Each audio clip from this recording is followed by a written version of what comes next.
Bueno, pues como ya son las 8:30, voy a empezar la ayudantía. En teoría la tenéis disponible todos vosotros en cualquiera de las secciones en las que estéis matriculado, matriculada. Es enunciado de ayudantía. ¿Sí? En el enunciado de la ayudantía puede ser que esté aquí. En el tema 1 puede ser que esté en la parte de avisos. Le dais y después de un ratito pues bajará y aquí lo tenéis, ¿de acuerdo? Yo lo que voy a hacer es compartir el iPad de nuevo y lo que vamos a visualizar es lo que yo tenga aquí. Generalmente yo siempre recomiendo que antes de cualquier ejercicio os lo leáis. Yo voy a hacer una lectura relativamente comentada, ejercicio por ejercicio, para conseguir que veáis lo que en teoría deberíais de fijaros durante una prueba. Si en algún momento hay alguno de vosotros que me quiere interrumpir, pues me interrumpe. Esto es una ayudantía, por tanto es una clase un poco más libre que una clase estándar. Eh, Vosotros podéis cortar y preguntarme lo que os dé la gana.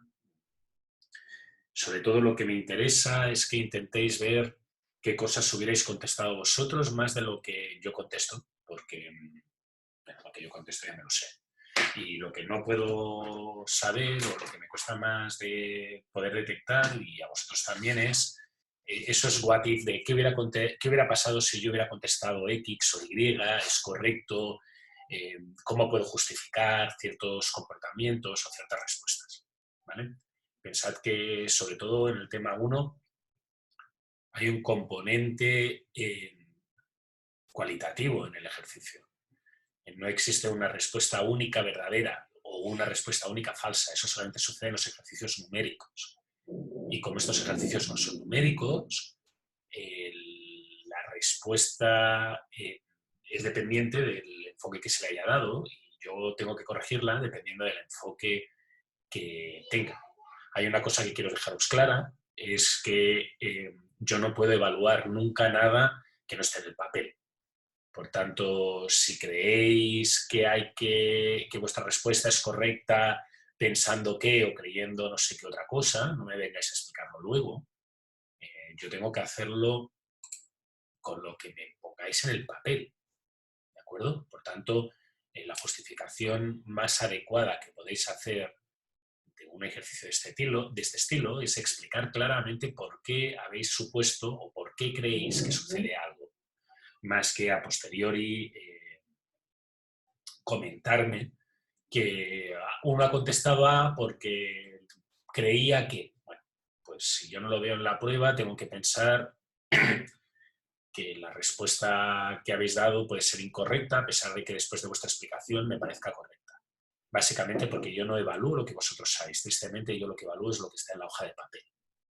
Y eso es un hecho que tengo que aceptar. No puedo trepanaros la cabeza y mirar exactamente qué hay dentro de ella. Yo tengo que evaluar lo que vosotros hayáis escrito. ¿De acuerdo? Así que en este tipo de ejercicios, en el tema 1, es muy importante que si creéis que vuestra respuesta tiene algún tipo de lógica, la expliquéis en el papel. ¿De acuerdo? Entonces vamos al ejercicio número 1. Cualquier persona que tenga una duda, que escriba en el chat la duda o que simplemente ponga el micrófono y que me interrumpa. ¿De acuerdo? Muy bien, empecemos con el ejercicio número 1. Dice, la innovación y el diseño son posiblemente las características más reconocidas de Apple. No obstante, un estudio ha identificado que la razón principal de su éxito es otra. Al comentario del CEO, no se deben lanzar productos tecnológicamente punteros si después no contamos con una sólida logística que haga llegar estos productos a los mercados. Recordad que ayer o el jueves, dependiendo de qué grupo seáis, nosotros habíamos situado en el eje a Apple por aquí, en una zona relativamente baja del eje, no lo habíamos situado por arriba. Estas palabras, si os fijáis, son consecuentes con esta visión. En el fondo, Si tu producto permite una cadena logística eficiente, no tiene ningún tipo de lógica que no la hagas. Hay un resfriado. Por favor, no te nos mueras en directo. ¿Necesitas que llamemos a alguien? No. Recordad que yo tengo que hacer algo de broma. Yo también estoy muy resfriado y ya llevo como 2 semanas muy resfriado. Antes de todo está el coronavirus. Básicamente porque parece que soy alérgico a algo que hay en grandes cantidades en Chile. Posiblemente debo ser alérgico al cobre. Sigo para adelante. Ya a finales de los 90, con el lanzamiento del iMac Bondi azul, Steve Jobs pagó más por hacerse por el servicio de carga aérea disponible. Vale, esta idea es un tema de cubrir el mercado al principio. No es que sea la solución más eficiente a nivel de costos, pero la idea es que toda la demanda que tú puedas tener la puedas servir. Pensad que los productos tecnológicos tienen un margen bastante alto, lo cual hace que no quieras perder ventas. Puede ser que ganes menos por producto al principio, pero al principio puede ser que te interese este tipo de solución para asegurarte que en las ventas de tu producto en las primeras semanas se cumplen al 100%. Esto supuso un golpe para rivales como Compaq, que más tarde quisieron reservar transporte aéreo. Del mismo modo, para el lanzamiento del iPhone 4 y el iPad 2, Apple compró tantos proveedores y máquinas necesarias para el ensamblaje que desbancó a otras empresas competidoras que necesitaban los mismos productos. Es cuestionable si esto lo hicieron para copar mercado. Yo creo que no. Yo creo que simplemente sus estimaciones de ventas eran lo suficientemente altas como para saber que iban a necesitar capacidad extra. Eso es un tema relativamente discutido porque hay empresas que no siguen estos patrones. Por ejemplo, Nintendo es famosa por no cubrir toda la demanda potencial que tiene de los productos. Es una empresa que se arriesga poco, prefiere tener poco material invertido en fijos y prefiere que haya perder ventas a cambio de asegurarse que tiene una capacidad o una utilización de producción del 100%. Apple utiliza otro formato, utiliza un formato de asegurarse que va a poder cubrir toda la demanda. Ese resultado es muy parecido al que tenemos de nuevo en este punto de posicionamiento estratégico. Cuando tú tienes un commodity, un bien de alto consumo o un bien con una demanda muy grande, tú vas a ganar dinero porque ganas un poquito de dinero en cada venta. No vas a ganar mucho dinero en una única venta. Por tanto, según te acercas en esta parte del eje, lo lógico es intentar cubrir a cabalidad toda la demanda, 100%. Según te alejas de aquí, si tienes un producto muy exclusivo, puedes permitirte el lujo de que si tienes una demanda mayor a tu capacidad productiva, no cubrirla. ¿Motivo? Bueno, ya ganas mucho dinero porque son productos muy exclusivos y posiblemente tampoco te interesa que se generalicen hasta el punto de que se consideren commodities. Por tanto, te puede interesar no cubrir toda la demanda. En el caso de Nintendo es básicamente un problema histórico de los años 80 de la empresa. La empresa procede de una juguetería, ellos hacían juguetes, no hacían electrónica, y hubo una gran crisis en los 70-80 que hicieron comerse una gran cantidad de inventarios y tener pérdidas por culpa de tener mucho inmovilizado. Eso ha calado dentro de la industria, dentro de la lógica empresarial de Nintendo, y hace que sean aversos a tener inmovilizado parado. Y prefieren perder algunas ventas bajo la idea de que esas ventas no se pierden, sino que la persona que quiere comprar una consola de Nintendo y no la encuentra se espera a que aparezca a la temporada siguiente, que no es como el usuario de Sony, que si no se encuentra una Play 4 en el escaparate y tiene que comprar algo, pues comprará una consola de Microsoft, ¿de acuerdo? Todo esto lo estoy diciendo porque, de nuevo, estoy intentando explicar la diferencia que nos vemos en este punto de aquí, para que os hagáis una idea de la lógica que hay, y estoy utilizando ejemplos para otras empresas en las cuales se intenta representar cómo este ajuste estratégico básicamente lo que nos está definiendo es nuestras respuestas al mercado y nuestra visión de los clientes. Obviamente, si nuestra visión de los clientes es errónea y yo creo que tengo al cliente situado en la gama alta y en realidad lo que tengo es un cliente que está preocupado por precio, pues no aceptará envíos 24 horas y seguramente me irá a la quiebra. En el fondo lo que intenta representar esto de aquí es esa relación de ser consciente del cliente que tengo y por tanto ofrecerle el producto que él quiere. O modificar el cliente que tengo para que se adapte al producto que yo quiera. ¿De acuerdo? Alguno de vosotros me dirá, Apple vende exclusividad. Sí, vende exclusividad a millones de personas. Uno va y hay siempre gente. Millones de personas. Es exclusivamente millones de personas. ¿De acuerdo? Y lo dice un usuario de Apple. No quiero que penséis que estoy odiando a Apple o que soy un fanboy de otra empresa, porque no es el caso. Otro ejemplo curioso fue el sucedido antes del lanzamiento del iPhone 4. Competidores como HTC no pudieron comprar tantas pantallas como necesitaban, ya que los fabricantes estaban demasiado ocupados satisfaciendo los pedidos de Apple. De nuevo, esto más que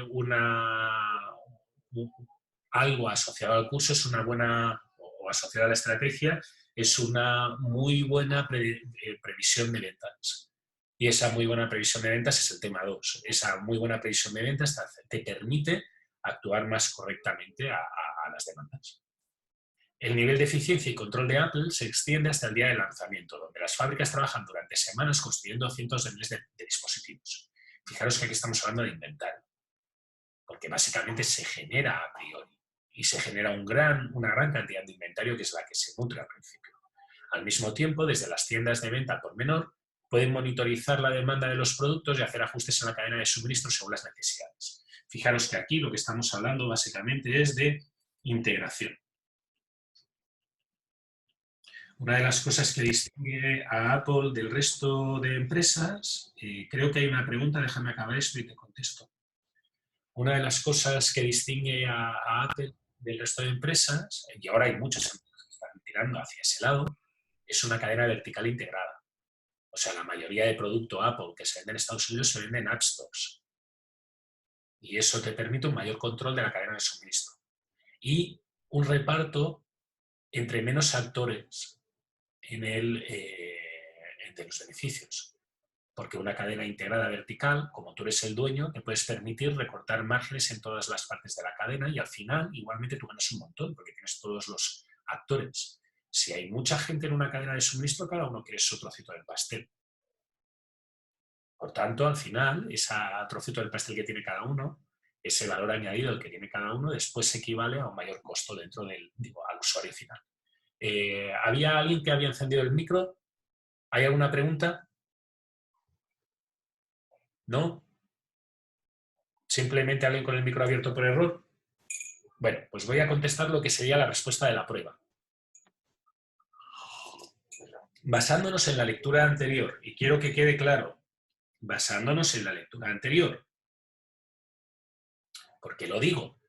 Porque hay mucha gente que toma estos ejercicios y básicamente lo que contesta es su sesgo cognitivo. ¿Qué es el sesgo cognitivo? El sesgo cognitivo es lo que uno cree. Uno tiene una serie de preconcepciones, como por ejemplo que Apple vale $1000 y que por tanto es un producto de gama alta, y entonces como tiene ese sesgo cognitivo, cambia todo el planteamiento del problema. ¿Sí? Antes de que alguien me diga, sí, pero es que Apple tiene $1000 y vale, Apple tiene anuncios en prime time en Estados Unidos y eso vale muchísima plata. Apple tiene acabados de aluminio. La mayoría de computadoras de 300.000 pesos no.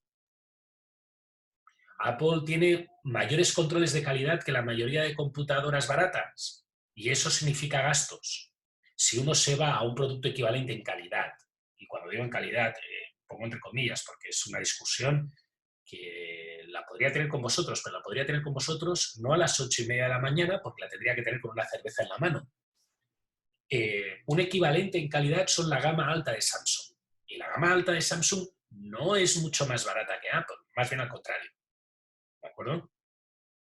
Por tanto, la gama alta de Samsung, a pesar de ser un producto de masa, etc., etc., etc., es gama alta, con los mismos acabados, plateados, última tecnología, chips nuevos, rendimientos por las nubes. ¿Sí? Yo siempre explico la misma historia. Hará 6 o 7 años, más. Uf, qué viejo que soy. Hará 9 o 10 años tuve que comprar una estación de trabajo. Y tenía que ser una estación de trabajo muy potente. Y resulta que empecé a mirar Dell, Apple, todas las empresas grandes, Sun, pues estuvimos pensando hasta de comprar una máquina Solaris. El ordenador más barato que compramos prehecho, porque lo otro era que nosotros lo montáramos, pero mi trabajo no es ese, mi trabajo es usarlo, no es montarlo. Resultó ser un Mac Pro, que costó el equivalente de lo que aquí serían como 8 o 9 millones de pesos. Pero componente a componente, con equiparación, el equivalente de Dell me costaba 12 millones y algo. Entonces, bueno, me quedé en Apple, no porque yo lo quisiera, yo quería un ordenador con Linux, tuve que acostumbrarme a Mac. ¿Sí? Por tanto, recordad, y esto no viene a mis batallitas de cuando era más joven, viene a explicar lo que estoy diciendo. Según la lectura anterior, estos 3 párrafos, el posicionamiento de Apple no es un posicionamiento de gama alta y de personalización absoluta, a pesar de que esa pueda ser vuestra concepción de la marca o vuestra visión de marca. Pero la visión de marca es un tema de marketing, no es un tema de operaciones. Yo lo que quiero es cosas palpables. Y las cosas palpables es que Apple funciona con un modelo de build to stock. Construyen un montón de producto y ese producto está allí y tú lo sacas y lo vas entregando a los clientes. ¿De acuerdo? Sigo. ¿Cuál fue la principal iniciativa estratégica de Apple para convertirse en una empresa líder en el mercado tecnológico? Muy bien. Según el ejercicio, voy a mirar cuál es la letra. La respuesta que yo asignaría como correcta es ajustar la cadena de suministro.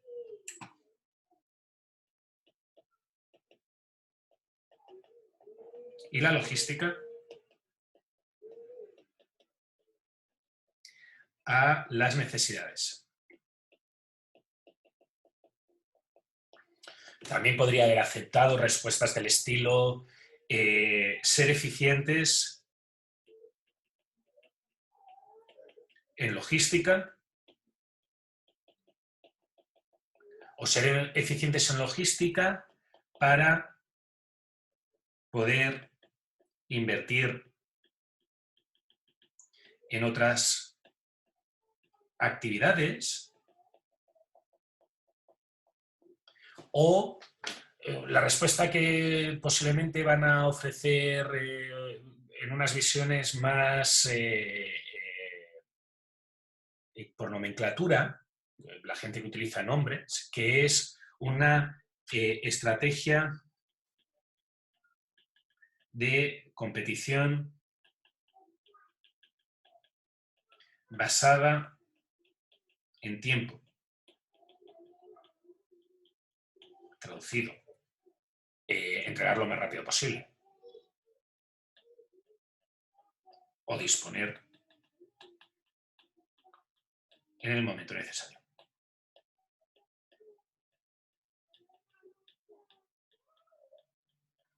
Y esto, fijaros que en el fondo se transforma en una política de no make to order, porque no vas a esperar, sino una política de build to stock. ¿De acuerdo?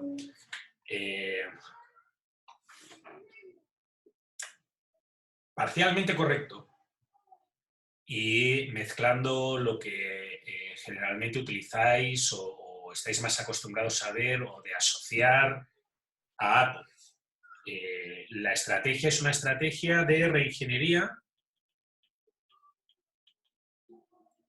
e integración producto, cadena de suministro.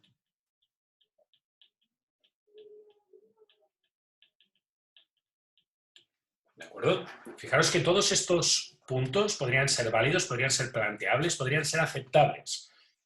Lógicamente, yo estoy haciendo un resumen y estoy poniendo una línea, pero eso lo estoy acompañando de un montón de verborrea.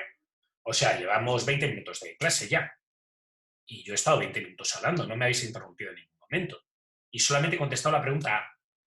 Por tanto, el día de la prueba, por favor, no me pongáis una frase. Porque si me ponéis una frase, yo tengo que evaluar según esa frase. Y si escribís los términos correctos y precisos, súper. Pero todos sabemos que escribir los términos correctos y precisos es muy difícil. Por tanto, intentad explicar. ¿De acuerdo? ¿Todo el mundo ha entendido la pregunta A? ¿Hay alguien que hubiera propuesto alguna respuesta diferente? Yo quiero saber a qué se refiere con reingeniería e A ver, integración. vale. Cuando me refiero a reingeniería es replantear el producto. O sea, Ah, fíjate que tal cual está planteado antes, ellos están diciendo que lo que están haciendo es, cuando plantean el nuevo producto ya directamente se hacen con todo lo que necesitan para hacer ese producto. Por tanto, hacen como una especie de reingeniería del producto antiguo. ¿Sí? Puedes buscar el término reingeniería. Generalmente el término reingeniería es opuesto al término mejora continua. De nuevo, Javiera, yo utilizo palabras inconscientemente almacenadas en mi cerebro de muchos libros de operaciones que me he leído. Yo intento leerme todo lo que sale del área, porque entiendo que es la mejor manera de explicároslo. A veces te encuentras algún autor que tiene una idea nueva para explicar un concepto muy antiguo. Entonces, aquí se me han quedado palabras. Reingeniería y mejora continua son dos maneras de afrontar el proceso de cambio. La reingeniería es, lo hago todo desde cero. Entonces, fíjate que en este caso la reingeniería lo que está haciendo es, te está diciendo, creo el producto y cuando creo el producto ya sé qué pantallas voy a necesitar, qué máquinas voy a necesitar, no sé qué, y lo guardo todo ya para mí. La mejora continua es tengo un producto y voy haciendo cambios pequeños, incrementales en él. ¿Sí? Entonces, fijaros que yo lo que digo es que es reingeniería e integración. ¿Por qué hago integración? Porque estoy pensando en la cadena de suministro pensando en el producto que estoy haciendo. O sea, directamente ya pienso en cómo me voy a proveer de los materiales, me quedo con todos los recursos que voy a necesitar, hago las contrataciones previas, todo a la vez, durante el mismo planteamiento. Incluso, si creo que los barcos van a tardar más durante las ventas del principio, pues alquilo o arriendo espacio de avión directamente. ¿Sí? Esta respuesta, que es correcta, requeriría una explicación extra por vuestra parte, porque dudo que la mayoría tengáis, o supierais, hombre, si escribís la ingeniería y la chutáis y acertáis su significado, pues yo os lo pondré como correcto. Pero eso no tiene por qué ser así. Generalmente, pues no es vocabulario estándar, no se usa en el día a día. ¿Sí? ¿Te ha quedado claro, Javiera? sí, gracias. De nada. Vamos a la pregunta B. Profe, profe. Kurt, dime. Vale, gracias.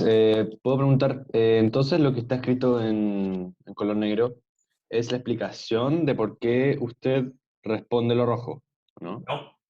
Son diferentes respuestas válidas. ¿Y por qué no serían como la respuesta, lo que está en negro?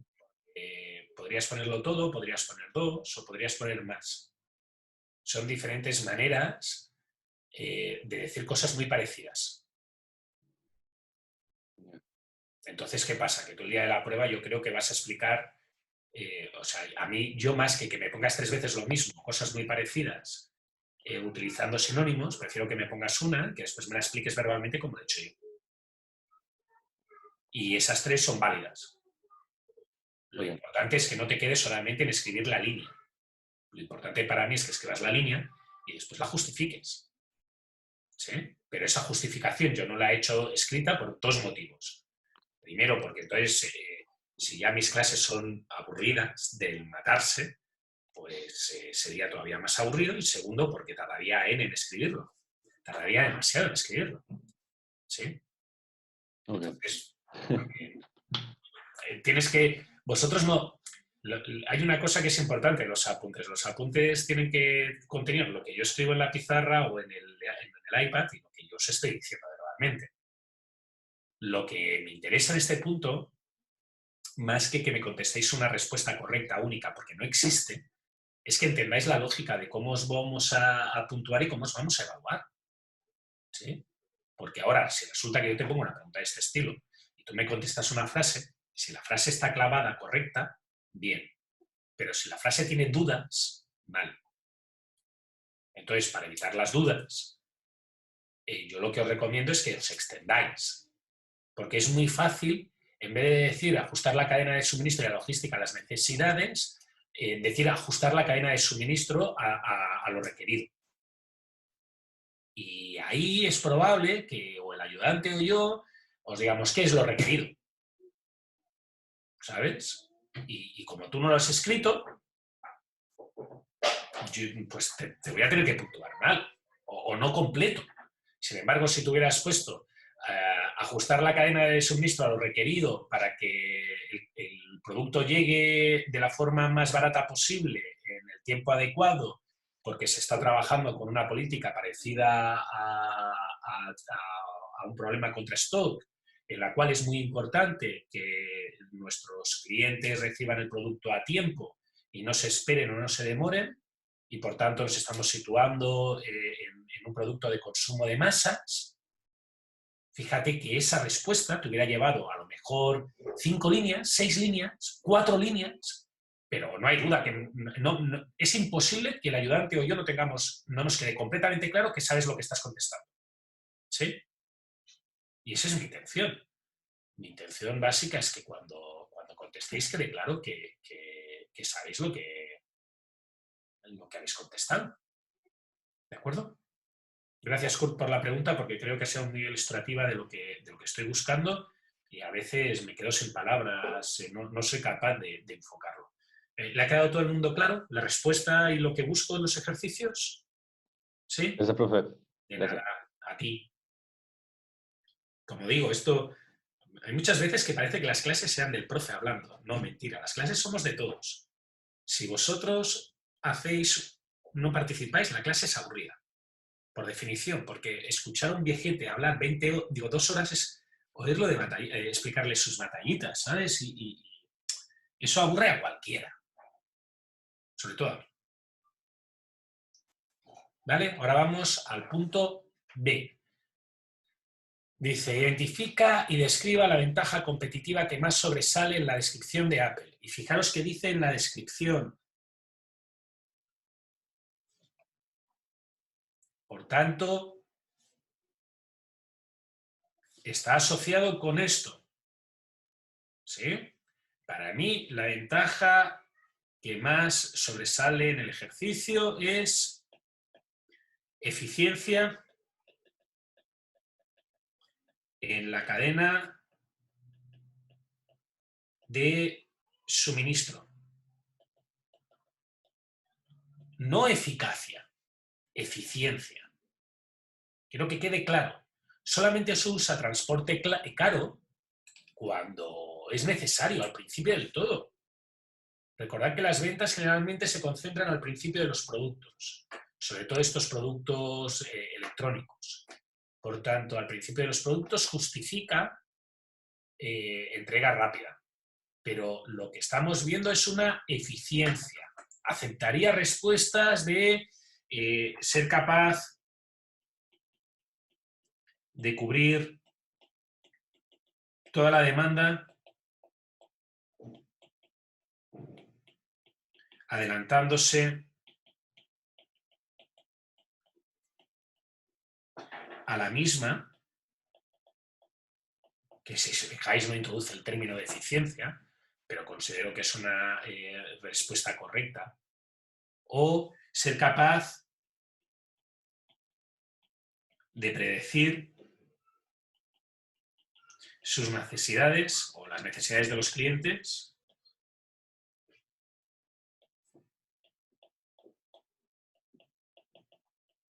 y adelantarse a ellos. ¿De acuerdo? Otra cosa que aceptaría, que se escapa un poco, es ofrecer un producto tipo push y venderlo a precios tipo pull. ¿Sí? Aceptaría este tipo de comentarios. Yo utilizo términos técnicos. No es necesario utilizar términos técnicos. Se podría decir ofrecer un producto tipo consumo de masas y venderlo a precios tipo producto exclusivo. ¿De acuerdo? En el fondo, lo que intento explicar es, hay varias respuestas, considerad la que toque en su momento. Y explicadla, por favor. ¿Preguntas? ¿No? Venga, vamos al C.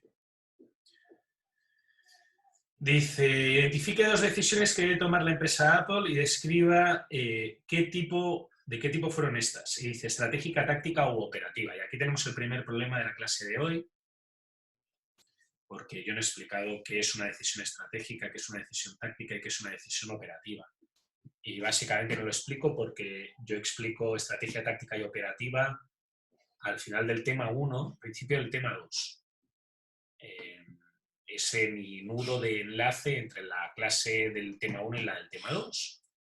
Así que voy a intentar explicar brevemente qué significa cada cosa, qué es estrategia, qué es táctica y qué es operativa, brevemente para el contenido de la clase. Más detalle el día que toque, que será el lunes o el jueves que viene. ¿De acuerdo? Dependiendo del grupo en el que estéis. Recordad que yo estoy haciendo una clase genérica a la que puede asistir cualquiera de los 2 grupos y por eso tengo que utilizar esta terminología un poco ambigua. Si sois del grupo del jueves, este jueves veréis esto. Si sois del grupo del lunes, el lunes que viene, dentro de 6 días, veréis esto. Se dice que hay una pirámide de decisión en la cual las decisiones a largo plazo están por arriba y las decisiones a corto plazo están por el medio. Si alguno de vosotros cree que somos muy imaginativos, se sorprenderá porque verá que no, cuando decimos que lo que está en medio pues es el medio plazo. Existe una diferencia entre decisiones largo, medio y corto plazo, bastante detallada, que voy a explicar con más información el día de clase, pero generalmente las decisiones a largo plazo son muy influyentes y se denomina que son decisiones de tipo estratégico. Esto es lo que toma el gerente general, el CEO, el dueño de una empresa. ¿De acuerdo? ¿Por qué? Pues porque si la pifia, que la pifie él, porque es una pifia que vamos a estar pagando durante muchos años. ¿Sí? Las decisiones del corto plazo son las decisiones del día a día. Son lo que se llaman las decisiones operativas.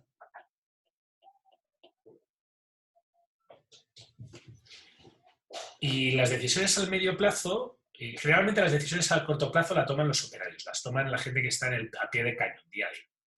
Y las decisiones a medio plazo es normalmente las decisiones que toman los técnicos, los ingenieros. Son decisiones que no tienen un impacto tan grande como las estratégicas, pero influyen en muchas otras decisiones. Y son decisiones que normalmente se toman cada año, cada 6 meses y que tienen un impacto, pues, más o menos de la misma categoría. Unos cuantos meses o semanas hasta un año. A esas decisiones se les llama tácticas. Si alguno de vosotros viene del ejército o le gusta jugar a juegos de guerra, verá que hay un cambio entre táctica y operativa.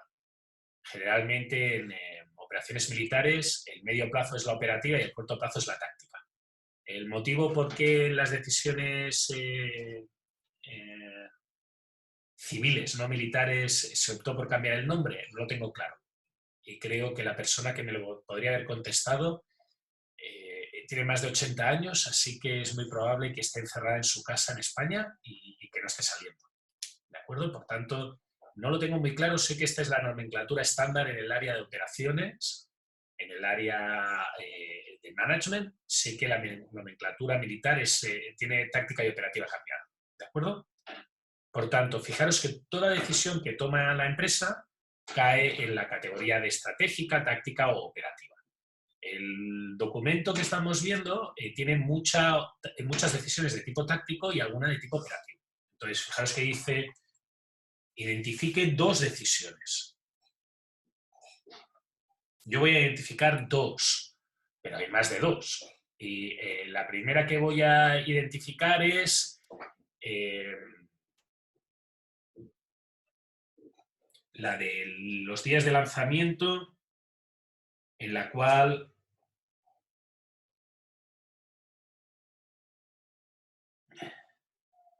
se opta por enviar en avión. Vale. Esta decisión de enviar en avión,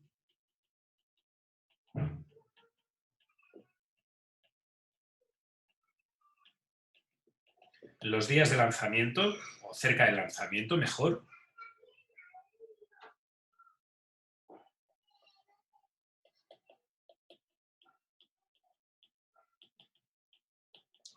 Es claramente una decisión operativa.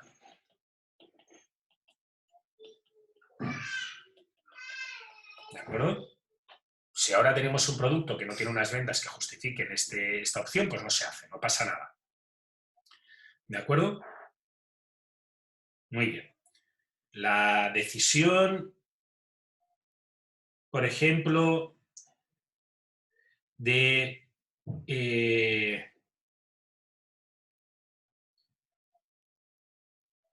saturar de proveedores y máquinas o proveerse de proveedores y máquinas para asegurar tener capacidad suficiente para servir toda la demanda, incluso en el caso más optimista.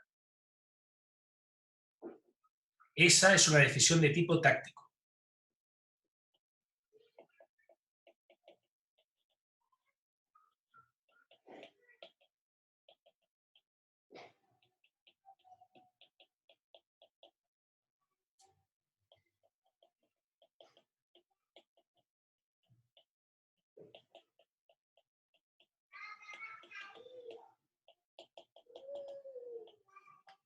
¿Por qué es de tipo táctico?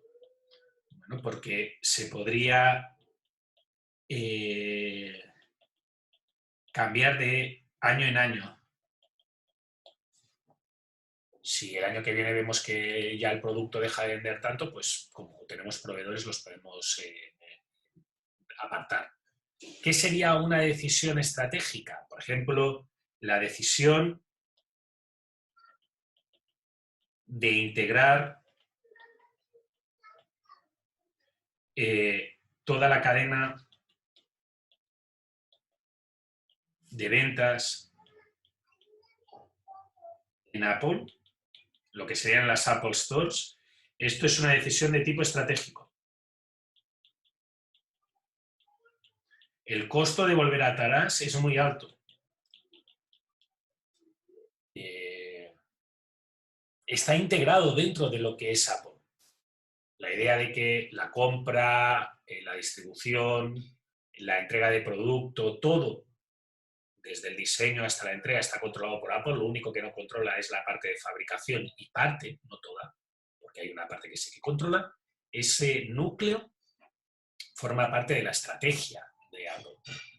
Por eso incluso en los países donde no tienen tiendas propias, tienen un mixto, una cosa, un híbrido, que son los premium reseller que hay aquí, que es las tiendas básicas de Apple, donde se compra la mayoría de productos de Apple. ¿De acuerdo? Esto es una decisión estratégica. Si ahora Apple en Estados Unidos decide cerrar todas las tiendas, todas las App Store, seguramente la Apple que conocemos cambiará. Primero porque significará que hay un problema muy gordo económicamente para la empresa, para ameritar ese cambio de línea de negocio o de estrategia de negocio y de distribución. Y segundo, porque la imagen de la empresa cambiará de forma radical. Pensad que Apple compra o tiene locales abiertos en los sitios principales de cada ciudad. En Barcelona, por poner un ejemplo que conozco, está en Plaza Cataluña, que es la plaza central. Es como tener una tienda enorme en medio de Tobalaba. O, por poner un ejemplo que pueda conocer, o tener una tienda enorme que ocupe toda una manzana en calle Libertad, en el caso de Lima. ¿Sí? Son tiendas muy visibles, están en los sitios céntricos, en los más céntricos de todos. ¿De acuerdo? Y con eso acabaría la respuesta a la pregunta C. ¿Sí? ¿Dudas? ¿No? Bueno, vamos ahora a la pregunta D. La pregunta D dice, realiza un diagrama de la cadena de suministro de Apple donde puede identificar los ciclos de la cadena y los límites del tirón y empujón. ¿Sí? Esta es la pregunta típica que uno se esperaría, y esto ya es más genérico. Fijaros que lo que yo dibujaría es proveedores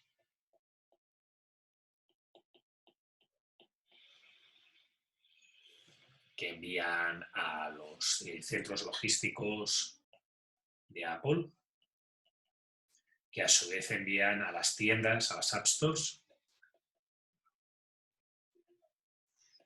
que a su vez enviarían a los clientes, comprarían los clientes. Por tanto, aquí tendríamos cada uno de los ciclos. Los proveedores serían los fabricantes. No voy a hablar de lo que hay aquí atrás, pero podríais ponerlo y sería correcto. ¿De acuerdo? El hecho de no decidir poner ese paso previo es simplemente porque desde el punto de vista de Apple no le importa. Esto de aquí aceptaría que alguien me lo hubiera puesto conjuntamente, pero sería una trampa, sería falso, porque no compra cada tienda de Apple directamente al fabricante, se compra completo, se distribuye internamente después. Y eso es una diferencia importante, porque en este paso hay como una especie de mitigación de la variabilidad de la demanda, porque este paso hace una compra completa para toda un área. Y al hacer una compra completa para toda un área, mitiga que a lo mejor una tienda compre de más y una tienda compre de menos. ¿Sí? Ahora, cada uno de estos ciclos que hay aquí, que estoy dibujando, tienen un nombre técnico. Yo ya os he dicho que no os lo voy a pedir. Y el límite del tirón y el empujón, para mí, es que a partir de aquí hay el push, hay el pull, perdón, y todo lo demás es push. ¿Sí? Todo lo demás es simplemente hacer correctamente un pronóstico de lo que va a pasar y tener el producto donde toca. ¿De acuerdo? Aquellos de vosotros que tengan más intención de saber exactamente, pues como he dicho, estos tienen nombre. Por ejemplo, esto sería, aquí hay un ciclo de fabricación, hay un ciclo de aprovisionamiento, hay un ciclo de distribución. A mí personalmente, con que me expliquéis cuál es la interacción, me sirve. Entonces, por ejemplo, la interacción que hay aquí es que hay compras.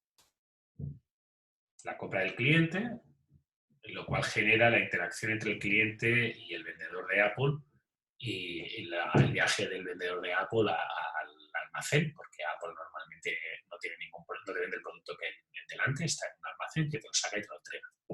¿De acuerdo? Igual que aquí lo que hay son pedidos cada cierto tiempo, periódicos, en los cuales se repone hasta cierta cantidad. Y lo mismo aquí. Si queréis me podéis hablar del caso inicial en el cual todo esto funciona en push.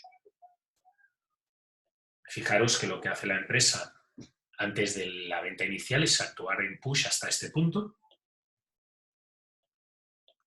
y después esperar lo que sucede el día del lanzamiento, que generalmente significaba colas maratónicas. Ahora ya no. ¿Sí? Muy bien. ¿Alguna pregunta hasta aquí de los 4 puntos que he explicado? ¿No? Bueno.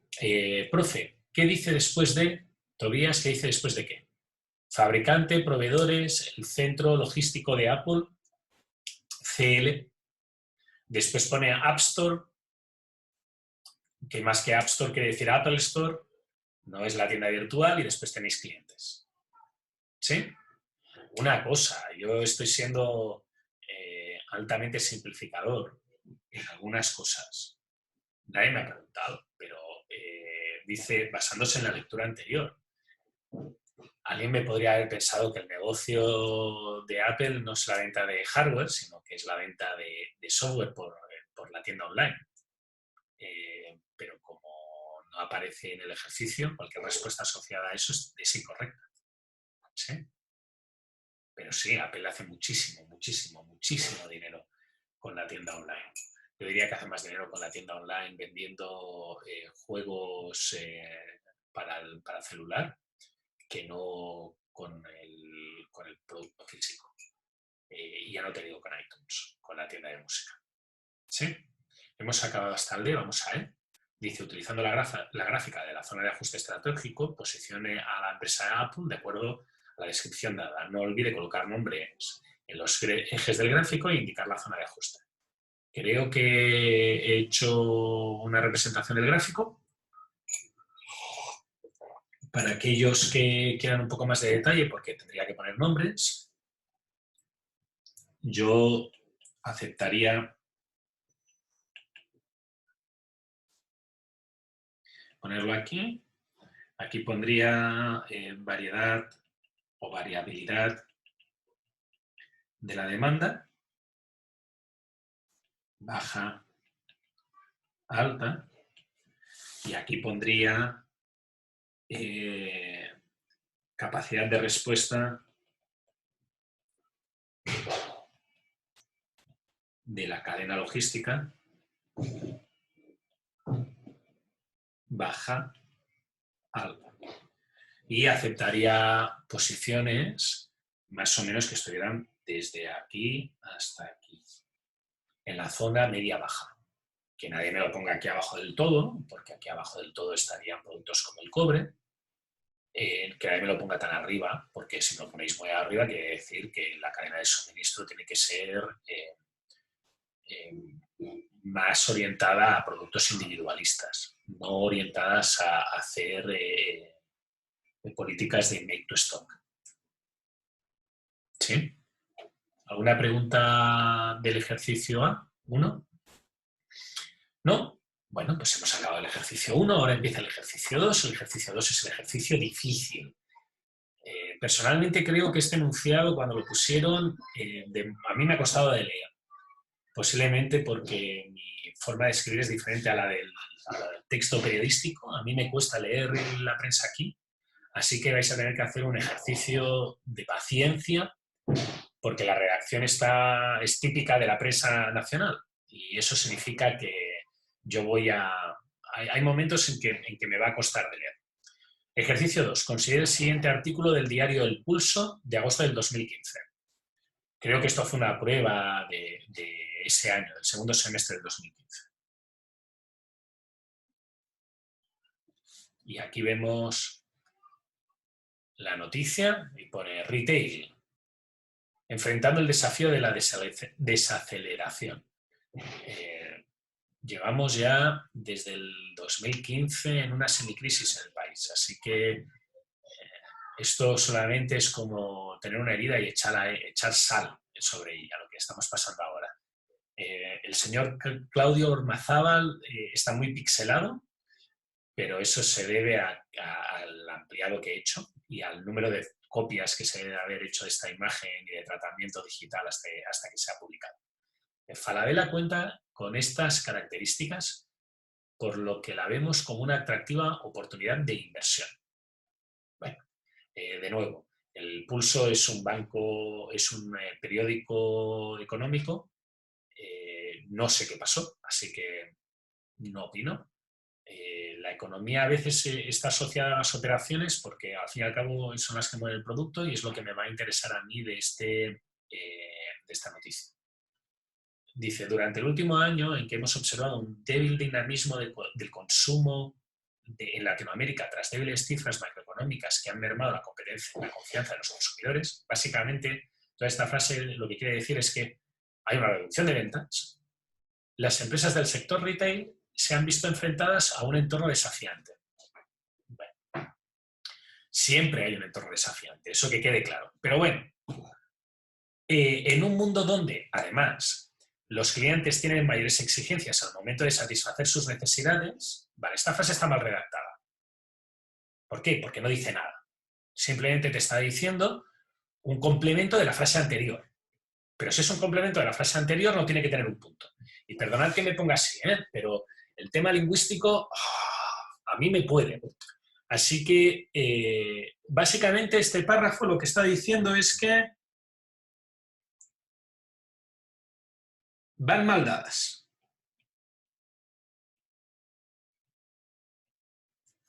Ahora, para abordar de mejor forma los vientos en contra, hemos visto que los players del retail han adoptado principalmente 3 estrategias. ¿Qué quiere decir? Que las empresas que se dedican a las ventas en grandes cadenas, fijaros que no he tenido que utilizar ninguna palabra en inglés, tienen 3 formas de afrontar el problema. Y ahora quiero que quede claro que estas estrategias de aquí no significan que sean decisiones estratégicas. Significa que son acciones. La estrategia, una cosa es una decisión estrategia y una cosa es una estrategia. No son sinónimos. Deberían de serlo, pero la palabra estrategia ha degenerado a otros usos que no tienen por qué ser única y exclusivamente asociados a lo que originalmente se entendía por estrategia. ¿Vale? ¿Cuáles son las 3 estrategias? Primero, cambio en la política de inventarios, aumento de rentabilidad por metro cuadrado y eficiencia en costos. Y ahora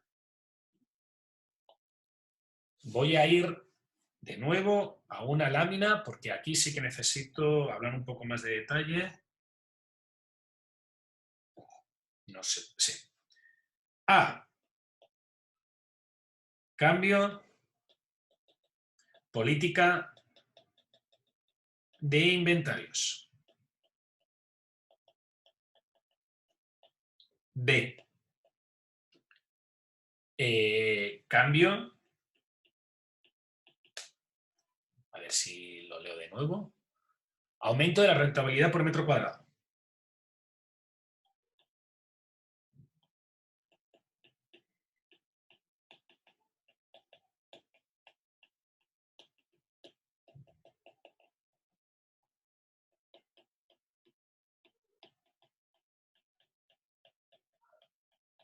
Porque esta parte sí que es la que en realidad tú no tendrías que entender. Y C, eficiencia en costos.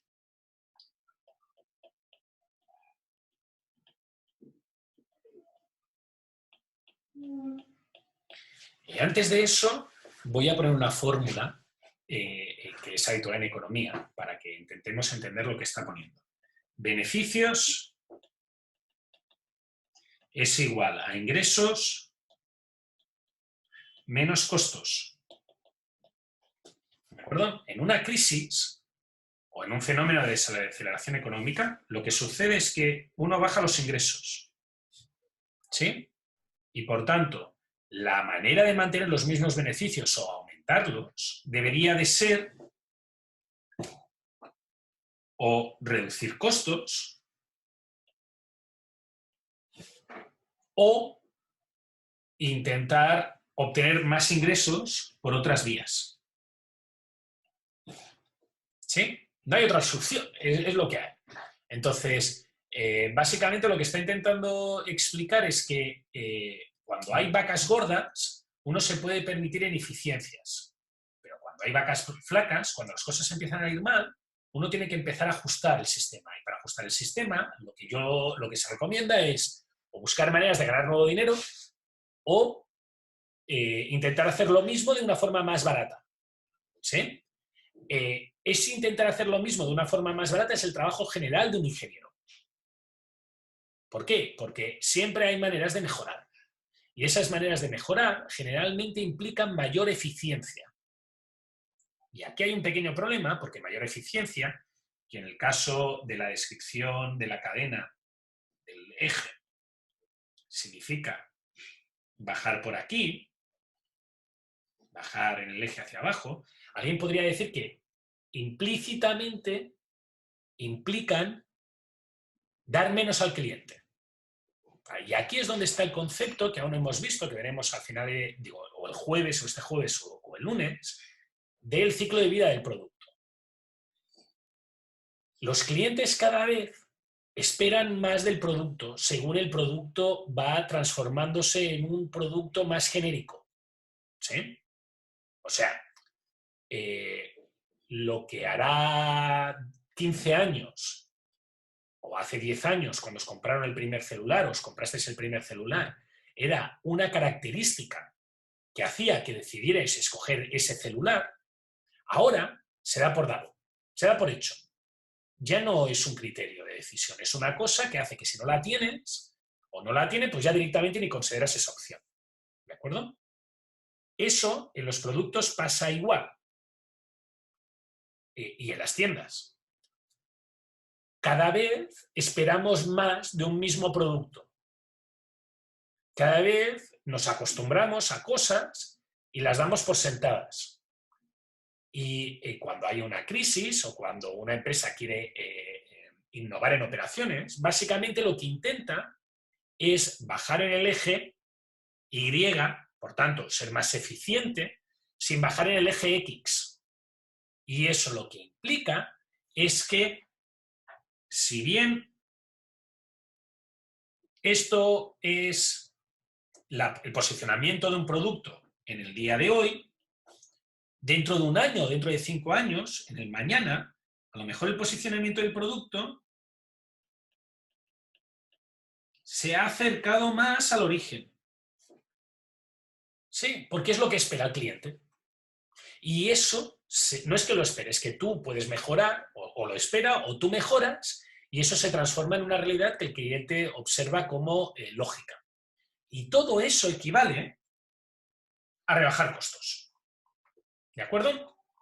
Todo eso equivale a reducciones de costos. ¿De acuerdo? Muy bien. Esta es la visión global. Y fijaros que si bien el primer párrafo de la noticia no contenía nada, era puro ruido, el segundo párrafo de la noticia es todo información importante. ¿Sí? Vale. Dice, primer cambio de estrategia.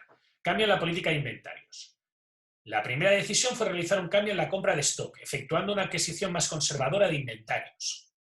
Quiere decir que si perdemos alguna venta no pasa nada, a cambio de que los productos uno a uno me salgan más barato. ¿Sí? Por tanto, intentar ser más eficientes, comprar lo que toca, ajustarme más a la demanda.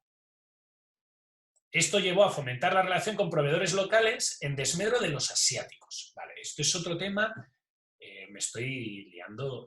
En teoría esta ayudantía es 1 hora y 10, como veis, ya llevo casi 1 hora hablando y aún no he empezado a contestar la pregunta 2. Hablo mucho, lo siento. Si no acabamos la ayudantía, pues yo seguiré hablando, os la grabaré en vídeo y que está grabándose en vídeo y os la subiré. Pensad que si uno compra en China, como compra muy lejos, tiene que comprar mucho de golpe para que le salga a cuenta los gastos de envío. Si uno compra un proveedor local, a lo mejor cada producto le sale más caro, pero puede comprar con más frecuencia. Por tanto, lo que puedes hacer es reducir los inventarios. No tienes que comprar tanto cada vez. ¿Sí? Eso es la gran ventaja que tiene la compra cerca respecto a la compra lejana. En la compra cerca uno puede comprar de menos y en la compra lejana uno compra instintivamente de más. Pensad cuando vais a comprar cerveza al Jumbo o ibais a comprar cerveza al Jumbo o a la tienda, al minimarket de la esquina. En el minimarket de la esquina compras un pack de 6, que es lo que vas a leer en el momento. En el Jumbo compras un pack de 24. ¿Por qué? Pues porque tienes que justificar el hecho de desplazarte tan lejos y pasar tanto tiempo de viaje. ¿Sí? La idea es la misma. El minimarket de la esquina está ahí, pues si te tomas los 6 y necesitas otros 6, pues bajar un amigo por ti. ¿De acuerdo? Muy bien.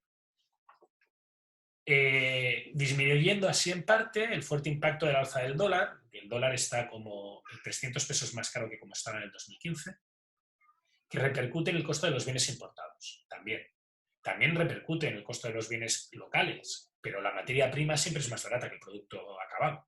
Por tanto, si se hace aquí, el extra que cuesta en la mano de obra y todo el tiempo de trabajo, pues eso lo pagas a moneda local. En el caso de haber traspasado este efecto a los consumidores en un ambiente de desaceleración, la demanda se podría haber debilitado aún más. Traducido, hubiéramos reducido en la fórmula los ingresos todavía más. Además, esta situación ha permitido que no se observen fuertes liquidaciones, lo que a su vez ha contribuido a la mantención de márgenes. Cuando tú compras mucho, al final lo que haces es hacer ofertas, descuentos. ¿Sí?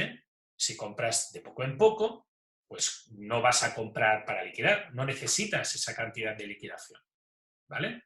Hay un fenómeno mal considerado que es que una empresa gana siempre que vende. No, a veces tiene producto extra y se lo tiene que quitar. Y con ese producto extra puede ser que lo venda a precio de costo o que pierde dinero, todo el dinero que le ha costado tenerlo, exponerlo, mantenerlo, o puede incluso que lo venda por debajo del precio de costo, porque es mejor recuperar parte del dinero que continuar con ese dinero ahí inmovilizado que no te provee de nada. ¿De acuerdo? Vale. Esto es la estrategia número 1. La estrategia número 2 es, dada la madurez que ha alcanzado el formato retail en nuestro país, una segunda estrategia adoptada por el sector ha sido aumentar la ganancia por metro cuadrado, lo que se logra estableciendo ventas por metro cuadrado superiores en productos de mayor margen. Vestuario por sobre línea blanca y electrónica. Básicamente lo que quiere decir es reencararse como empresa. Vender aquello que quieres. Dejar de vender aquello que no te da dinero ya. Bueno, nada más. Es un cambio de vista a la hora de qué está vendiendo el retail. Y finalmente, vemos que se ha apuntado a una eficiencia en coste. El cambio hacia un modelo de autoatención de las tiendas ha derivado en una disminución del personal de las compañías, impactando en menores costes. Quiero que quede claro. Esto no significa peor calidad de servicio, significa que si tienes el triple de trabajadores que un centro idéntico en Estados Unidos, significa que te sobran pues 2/3 de los trabajadores, porque se puede hacer con menos. ¿De acuerdo? Por tanto, esto no significa una pérdida, significa que había una grasa en el sistema que no contribuía a nada, que en los momentos en los cuales las cosas van mal, en época de vacas flacas, se puede detectar y recortar. ¿De acuerdo? Había un chiste en la minería que decía que hasta el 2014 en una mina, un ingeniero, para poder trabajar, había una persona que enchufaba el ordenador, una segunda persona que le daba el botón, una tercera persona que entraba el login y la cuarta persona que trabajaba. Y ahora lo que se hace es dejar el ordenador encendido y la persona que enciende el botón y que enciende el ordenador y que introduce el login es la misma. ¿Sí? Fijaros que de 4 trabajadores hay 2. Pero de esos 2 a lo mejor podría quedar 1. ¿De acuerdo? Y eso es un chiste. Y ya sé que es un chiste muy malo, pero tiene una idea de qué es lo que se está intentando hacer o de lo que se intenta hacer de estas operaciones. No se intenta bajar la calidad, se intenta eliminar cosas que no aportaban valor. ¿De acuerdo? Y eso es otra de las cosas que hemos visto en Apple. Las cosas que no aportan valor, como por ejemplo un envío urgente por avión, cuando se puede enviar en barco, más allá de la campaña inicial, pues se eliminan para mantener un sistema eficiente, que no eficaz, eficiente. ¿De acuerdo? Porque un sistema eficiente es aquel que hace las cosas de la forma más barata posible. Sin embargo, este efecto aún no se ha visto plasmado en los resultados, ya que las menores ventas y el alza de la inflación han generado un aumento de salarios. Traducido, que esto de aquí quiere decir que se han hecho cosas, pero no se han visto los efectos. Bueno, no tiene nada que ver con el problema de operaciones. Y ahora, creemos que a la hora de invertir es relevante considerar aquellas empresas con mayor posición para enfrentar este desafío en cuanto a la rentabilidad por metro cuadrado respecto con sus comparables, avance en su proceso de consolidación a nivel regional, además de la solidez de su management. En este marco, y sin dejar de lado el privilegio de inversionistas extranjeros, consideramos que Falabella cuenta con estas características, por lo que la vemos como una atractiva oportunidad de inversión. Vale, todo esto de aquí no repercute al análisis de la empresa, ¿vale? Y ahora que ya hemos leído la información, tenemos 5 minutos para contestar. Vale. Dice, con respecto a la decisión de tener una política más conservadora de inventarios mencionada en este artículo, ocupando el enfoque de ciclos, ¿qué ciclos son los que se ven afectados? Fijaros que básicamente los ciclos que se ven afectados son los de los proveedores con la empresa. Por tanto, los de abastecimiento. La relación que hay entre la persona que me trae el producto y que yo después vendo y que ha decidido pasar a comprar menos lotes y comprar a un proveedor local. ¿Por qué esta posición o decisión lleva a privilegiar a los proveedores locales sobre los asiáticos? Responda desde el punto de vista de la cadena de suministro. Fijaros que yo ya he contestado esta parte. Si tienes un proveedor cercano, puedes hacer pedidos más cortitos porque lo tienes cerca y lo puedes pedir en cualquier momento. Si tienes un proveedor lejano, obligatoriamente te ves obligado a hacer pedidos grandes porque la capacidad de reacción de ese proveedor es menor. Por tanto, tienes que comprar unos pedidos grandes para poder cubrir casos excepcionales. Porque si un producto se vuelve súper popular en una semana, pues el proveedor local te lo puede ir entregando rápidamente, pero el proveedor que está en China no te lo puede entregar rápidamente. ¿De acuerdo? Puede utilizar política de avión, pero si compras en China, excepto que sea un producto de alta tecnología que valga mucha plata, pues no te vas a dar cuenta. ¿Vale? Por tanto, el apartado A, contestado en versión rápida. Repito, me interesa más el análisis que la respuesta concreta. La respuesta concreta está bien, pero me interesa más el análisis. El 1 lo he hecho mucho más detallado, el 2... para intentar acabar a tiempo, tengo que ir muy rápido. Vale, considere la misión actual de Falabella. Generar una oferta innovadora de productos y servicios de buena calidad a precios convenientes y con soluciones a medida para cada mercado, para las personas y el hogar a lo largo de su ciclo de vida, siendo líderes en el desarrollo sostenible. Dice, ¿están alineados con la misión de Falabella las decisiones que se tomaron según este artículo? Sí. Básicamente lo que atacan es el tema de a precios convenientes, por un lado, y por otro lado, en ofrecer lo que el cliente quiere, las soluciones que son a medida. Fijaros que el cambio de ubicaciones para reducir el número, para ampliar los beneficios por metro cuadrado van en este enfoque. Lo que un cliente está dispuesto a pagar más por él o dar más margen por él es lo que más necesita. Por tanto, fijaros que esto está alineado con la misión de Falabella siempre y cuando lo que hagas no vaya en contra de todo lo demás. O sea, si lo que vas a hacer es reducir el número de productos y, por tanto, no tener una oferta innovadora, sino tener una oferta clasicona, pues está desajustado. Pero si lo que estás intentando es hacer una mejora, como habíamos dicho anteriormente, continua, orientada a mantenerte en el enfoque que toca y mejorar todo lo demás, bueno, pues entonces sí, es lógica. Son decisiones correctas, están dentro de la misión de Falabella y que deberían de tomarse no exclusivamente en momentos de crisis, deberían de tomarse siempre. ¿De acuerdo? Y ahora, considere las 4 decisiones mencionadas en el artículo. ¿Cuáles de estas decisiones son de cadenas de suministro y cuáles son de la cadena de valor? La cadena de valor es lo que observa el cliente como un extra que le da la empresa. ¿De acuerdo? Entonces, fijaros que la política conservadora de inventarios claramente es un problema de la cadena de suministro. Nos lleva a cambiar incluso de proveedores. Privilegiar proveedores locales sobre proveedores asiáticos, fijaros que básicamente es un cambio de actores dentro de la cadena de suministro. Por tanto, de nuevo, sin duda, es un problema de cadena de suministro. Aumentar la rentabilidad por metro cuadrado privilegiando productos con más margen, inicialmente podría ser cadena de valor. Fijaros que no se cambia la manera de hacer las cosas, simplemente se cambia la cantidad de espacio en display. ¿De acuerdo? Alguno de vosotros me podría decir que si se entiende la cadena de suministro hasta el punto en el cual compra el cliente, sí, se modifica el último paso de la cadena de suministro.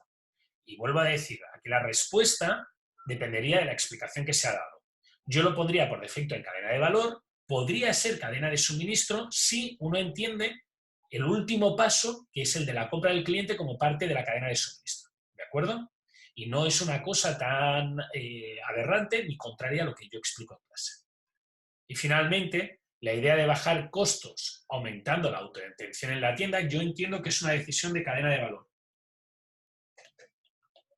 Excepto que el hecho de reducir las prestaciones de cliente, digo, de personas que trabajen, influya en la información que se recibe o que recibe el cliente. Si influye en la información que recibe el cliente, fijaros que en el fondo lo que estás haciendo es en el bucle de información o en el canal de información de la empresa al cliente, que forma parte de la cadena de suministro, amputar parte de la información y, por tanto, bajar el valor de la cadena de suministro que está entregando al cliente. Si solamente son cambios en los cuales no se está modificando esa información al cliente, cadena de valor. ¿De acuerdo? Porque lo que se está haciendo es que algo que no se observa el valor, pues está desapareciendo. ¿Sí? Y con eso se acaba el ejercicio. Fijaros que esta es mi respuesta o mi análisis del segundo párrafo.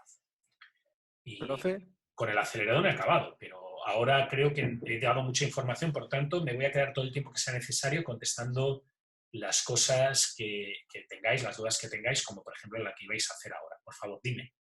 profe, que al final del ejercicio salía cuáles no, justifique con ejemplos. Vale. Básicamente, fijaros que yo he estado intentando dar a cada frase, aparte de decir lo de la cadena de suministro, he dicho algo. Por ejemplo, la política conservadora de inventarios, he dicho que es cadena de suministro porque básicamente cambia uno de los flujos, uno de los ciclos, que es el del proveedor con la empresa, haciendo bajadas o subidas de inventario por el cambio de que si está cerca no tienes que pedir tanto. Eso es un ejemplo. ¿Sí? En el caso del cambio del proveedor local, fijaros que en el fondo también estás cambiando uno de los ciclos de la cadena de suministro, por tanto el efecto es automático. Cuando dice justifique su respuesta con ejemplos es que te refieras a lo que hay ahí y lo que pone ahí. Si quieres, lo que puedes hacer es poner un ejemplo un poco más elaborado. Por ejemplo, si... No, pero me refería a que sale cuáles no. Al final Ah, no sería. Todas son al final, ¿o no? no, todas son de una cosa o de la otra. Por eso. O sea, No, si quieres ponerte así, lo que yo diría es que los dos primeros cambios son cambios de la cadena de suministro y no de la cadena de valor, porque el cliente no ve nada, ya, es ya. lo mismo. Y los otros, para mí, son principalmente cambios de la cadena de valor y te aceptaría que me dijeras que no son de la cadena de suministro. Y te aceptaría que me justificaras que son de la cadena de suministro, Ya, con las perfecto. explicaciones que te he dado. Respecto a los ejemplos, fijaros que yo, sin poner nombres y apellidos, os he estado desarrollando la descripción de lo que tendríais que poner. ¿Sí? Que lo Sí, quieres hacer, por gracias. ejemplo. O sea, si tú tienes que comprar, no sé, una máquina, una tetera, creo que la marca chilena se llama Madensa, pues es mucho mejor comprarla en Madensa desde un punto de vista de proveedor que no traer un modelo que se llama Havel o Flogel, que viene de China y que tienes que comprar en un gran volumen. ¿Por qué? Pues porque vas a reducir la cantidad de inventarios, porque puedes ir al almacén de Madensa. ¿Sí? Fijaros que también aparece un factor aquí, que es que se puede crear el punto de un intermediario, que es el que condensa toda la demanda de todas las empresas chilenas y esa demanda agregada pues tendrá menos variabilidad que la demanda de cada uno y por tanto tú pagas en el local un poco más a cambio de tener menos inventario. ¿Sí? Sí. ¿Ha quedado claro? Ok, Sí, Pablo. gracias. ¿Alguna pregunta extra, por favor? ¿No? Bueno, pues si no tenemos preguntas extra, esto ha sido la ayudantía. Repito, para mí el concepto de la ayudantía, más que daros un ejercicio resuelto, que de esos tenéis un montón en el libro, es entender el porqué. ¿Vale? Entender qué es lo que os estamos pidiendo y entender cómo estáis preguntando, cómo tenéis que enfocar las preguntas cara a una prueba. Entonces, fijaros que el análisis que yo hago no es un análisis de aquí se pone tal y punto. Yo hago un análisis de intentar entender en el texto dónde están las pistas. Y sí que es verdad que ya aprovecho e introduzco un poco de teoría. Bueno, para eso sirve tener al profe dando la ayudantía, ¿no? Para que rasque un poco y os entregue un poco más de conocimiento. Eso no significa que todo lo que he explicado, que era claramente conocimiento que no había visto, como por ejemplo no os había explicado los tipos de decisiones, estratégica, táctica y operativa, lo volveré a explicar en clase, porque lo voy a tratar con mucha más atención. ¿Sí? ¿No hay preguntas? ¿No? Bueno, pues muchas gracias por asistir a la asistencia, digo, a la ayudantía, sobre todo a la ayudantía matutina. Espero que no tengáis mucho sueño, fuerza con todo el resto del día y nos vemos el lunes o el jueves, o si alguien quiere, pues en la ayudantía de las 4, que seguramente la haré diferente. ¿Sí? Chao, gracias y hasta la próxima.